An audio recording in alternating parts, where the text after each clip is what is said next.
where they take the opportunities when they're given them. They find the timing, they find the space, and they find the victory here in game number 1. And of course, we haven't heard enough thoughts about the panel about this game, so let's throw it back over to the boys.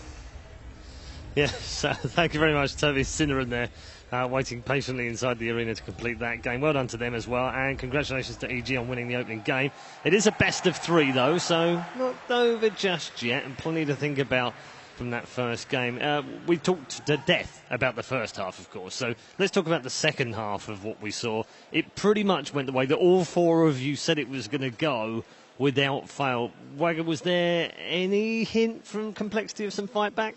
I don't think they had the tools. Like, simply, I think it's sad to beat down on something like that, but I think the mispurchase by Queen was very obvious on the Octarine, and I think the top fight was very well taken there by EG and punished Complexity a lot. Okay, Winter, any thoughts on Complexity and how they change up maybe for the next game? I think it showed that they had a lot of inexperience in situations like this. Like, the stronger teams would have actually made better decisions in itemization, and they will be really clear that they have to close this game out as soon as possible and got the necessary items to do. Right. And we'd expect that, though, wouldn't we, from them? I mean, with all due respect to their skill, we'd expect them to have some inexperience and some bumps in the road as they go along. Yeah, we can just hope now, let's say as a Complexity event, people can just hope that they understand what happened, because sometimes you might be like, yeah, I didn't use BKB, I wasn't sent home. No, it was really it was bigger than this. It wasn't only small mistakes. They understood what was the real threat in that game. Yeah.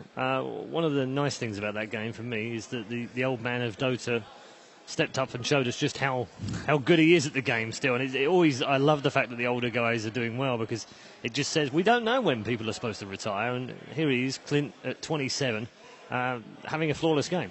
Yeah, I mean, that's the scary part about EG. Their late-game decision-making is near flawless, and winning past 30 minutes is a very difficult task. And, I mean, EG, or Complexity, rather, had a huge lead, and, yeah, they need to be able to close the game out. I think they should go for a similar strategy and just execute a little bit better, 10% better. Like they said, how much EG respects Fear, like the other players, they look up to him and everything. And he 12-0. First game, when it matters, 12-0, clean game. Yeah, just shows that sometimes the Master and the Padawan haven't quite crossed over yet, perhaps. Nope. And Samao's still got a little bit more to learn from his master, perhaps. Yes, I got your back. You're the Padawan. I expect you to perform. If you don't, I'll just do it for you. Okay, and then you'll carry me. Yeah, exactly. Brilliant. I love that. And as much as I kept going back to the item decision later on the Octarine, I think that Swindle should still be very happy with his play in that game, because Lina against Queen, Lina wins. He won that, right? Yeah, exactly. Like, he did more than you can expect from the Queen of Pain. He got every last hit on the first 2 creep waves, and he also out-denied the Lina, so it's very nicely played. Despite the itemization as well. Yeah, well, that didn't really come into play yet, Paul. Yeah, okay. All right. I'm still learning. Yeah. I'm still picking it up. Definitely. Still, We'll get there. Well, yeah, absolutely. By the end of 6 days, I'll be at least be able to fire an arrow from Mirana accurately. I think so. Maybe. We'll see. We have Sing somewhere here. He can teach you. Can he? He can arrow. I heard he's quite good at arrowing. He has a secret technique to it. Really? Yeah. Okay. Well, maybe we'll get into a bit more of that. We're going to get into Game 2 fairly shortly. What do we expect from Game 2? What differences? I mean, you said, Melina, already that EG, no changes really required from them, but what do Complexity now need to do? Yeah, I completely agree with Ben. I think they need to just make sure that they execute much better. The same strategy is fine, but the execution has to be better. That's the most important part. Right. On EG's side, I wouldn't feel so fine with the first game. I felt like their draft was way too greedy. Like there was this point, really 5 minutes, where they all wanted to farm jungle because Fear was pressured as an anti-mage. So when you're pressured with anti-mage, you let the storm pass, you just go farm some neutral camps until they leave. Senking wanted to blink, and Samael was shut down, which might happen because people are going to pressure Samael in those games because you know how important he is to EG. And then he wanted to farm jungle as well, so it was they weren't in a good position early on, and they kind of drafted themselves in that position, so I would reconsider that. I mean, it was greedy, but they had to execute at one point, right? If they pushed without BKBs, they dominate them with Naga, Sleep, Epicenter, and Lina. They have so much wave clear, and because they're so confident that they can rely on that one ability, I think that's why they can afford to draft such a greedy lineup, because they know they can't break high ground without BKBs, and when it's BKB time, it's like 25-30 minutes in, which is pretty much EG's time to shine. So, like, their window to win is so small. I think banning Naga versus EG is a must. firstly, just because like if they don't need BKBs, then they can just win 15 or 20. Yeah, I would definitely agree. Also, we haven't seen that from the Naga, but he already showed everyone that he could transition into a core and be very relevant and be very effective as a Naga, as a farming Flitz pushing Naga. So yeah, Naga is definitely a must ban, I'd say, versus EG. It's quite scary to face it. Okay, if they have a pocket strat, now's the time, isn't it? They've got a complexity. They've got to pull something different out that maybe we haven't seen in the group stages. We spoke about it a lot yesterday, and we didn't really see that much change, did we? I mean, the strategy they used in the first game, even though it doesn't seem like it's entirely a pocket strike, but I feel there's a lot of like thinking that they went through. Like, we want to pull the Chen out against EG. EG might actually go for something greedy, and the Chen, having the Chen on your team, you might be able to capitalize on windows that you're actually going to be able to punish the greed. So even though there's not much of a difference in the heroes, but I think they had the mentality set up there. In the way that they played it out. Yeah. Okay, that's interesting. So, I mean, what can they take from that complexity? Because they first 20 minutes, admittedly with an early game lineup, they still did very well. I mean, there was nothing really wrong with what they were doing. We were saying at 25 minutes, I think we said, it might take a mistake somewhere for someone to win this, but it still looked like EG. But up to that point, had they done anything wrong? I think they had good rotations early on. I think that Complexity Fly had really good movement in that game, and he made the most out of the Tusk. Because I haven't been convinced by support Tusk by many teams, but he played very well in the early game. So that was impressive. It's been used a lot as well. We keep talking about this Tusk Dazzle. It's all been used throughout the group stage. We saw it yesterday as well in that. Maybe they break that out in the next game. I think Complexity should be satisfied with the overall game they played, but they have adjustments to make, for sure. Okay. Is this a 2-0, Malini? I think so. I think EG will draft a little bit less greedy and not rely as much on the anti-mage. Okay. Very quickly, Seb, same? I still have to cheer as well for Complexity. Okay. Sticking with your choice. I like that. I'm sticking to my team as well. Okay. All right. Good stuff. Let's get underway in game 2.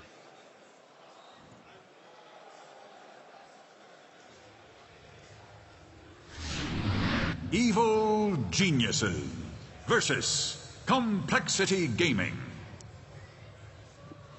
Draft for game 2 is underway. And EG, of course, looking at a 2-0 lead if they can secure this one. And not only that, they would move into the semi-finals where they are guaranteed $1.2 million. The draft is underway. Nagasaran is first pick. Yeah. That doesn't look good at all. EG having the Naga once again here.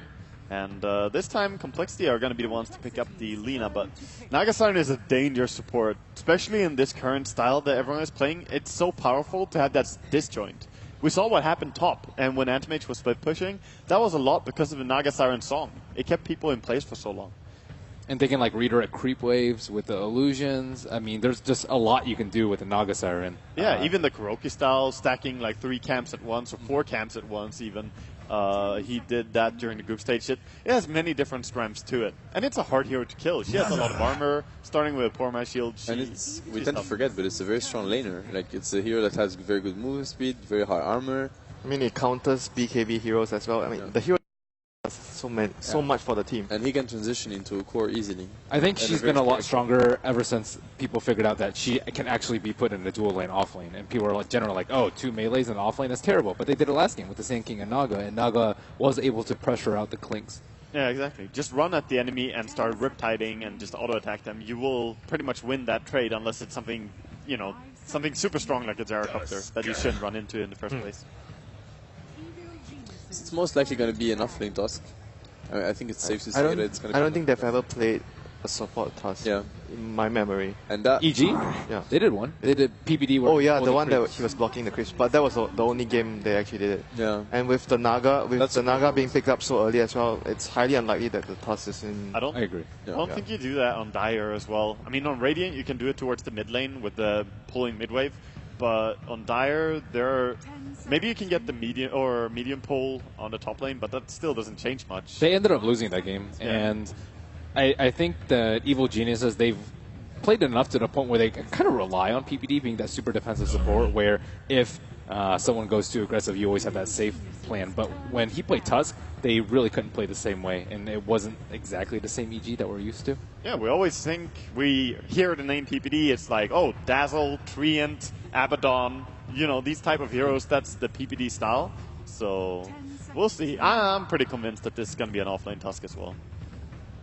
We're seeing the same bans, more or less. Like the Techies ban, the Brewmaster ban, it was banned as well in this in the first game. So Or it's Bounty Hunter. exactly, yeah, that's a very good question actually. The Bounty Hunter has been ignored. I don't think it's going to be picked by EG because they have already the AOI hero. I don't think PPD Cold though. is really the Bounty Hunter player. But yeah, maybe for complexity rather. I don't think EG is going to get it. It works really well with Lina, so having Lina and Bounty Hunter could work as it makes the mid lane a little bit easier, just having Bounty Hunter sneak around, and when you do have the ulti, you can so easily find kills with the Bounty Hunter slowing people down, easy stun. So we'll see, it's definitely on the table for them, as they have their ban and pick. So it is funny because EG has been first picked twice, so I assume one of the teams is favoring sides for yeah, pick. they So I have to guess be. Complexity are favoring Radiant and EG first pick. That would be the explanation for it. So there might also be a reason for that. Yeah, they also gave them Naga Siren twice in a row, EG, so playing Dire side is something they're fine with, I suppose. And there's a lot of respect towards Sumail. That's how I feel. Like Lina, so they banned Leshrak, they banned Quap, and they grabbed Lina very fast. So that's a lot of Sumail heroes. Obviously, there's still Storm and Zeus. Like he plays many different heroes. Even Brewmaster, but we haven't seen him play so much lately. And when I watched him play before he got on EG, he actually played the Lina versus Storm matchup a lot as Storm, and he would crush that matchup. So he would win the matchup versus Lina. Yeah, he would.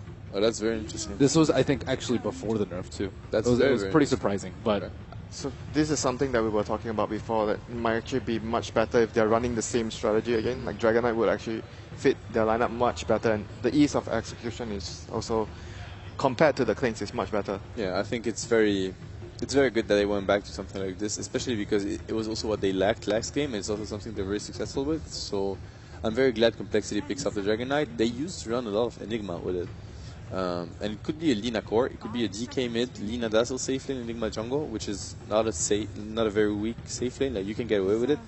And Fly is an extremely good Enigma player. It's one of his favorite heroes to play. Zed Freak as well. Like, so they have two different players that love to play Enigma. So if any team should pick it, it's Complexity. But they haven't run it a lot at all. I mean, no team does. But we'll see. They could definitely pull it out for one game. it's super tough for Naga though. Like It is. you can't BKB ulti because you can just net you, and if you don't get BKB, you can just stay out and sleep. Their first game of the group stage, they had DK Enigma. It was DK Enigma Dazzle. It's how they started. Like, you know, Right. it was probably one of their go-to strategies, and then they did quite well. That was their Maybe they're core Naga. saving It it. was pretty cool. And now they're facing a tough situation, and it might come back again. So it could be one of their go-to strats, one of the strats they're the most confident with.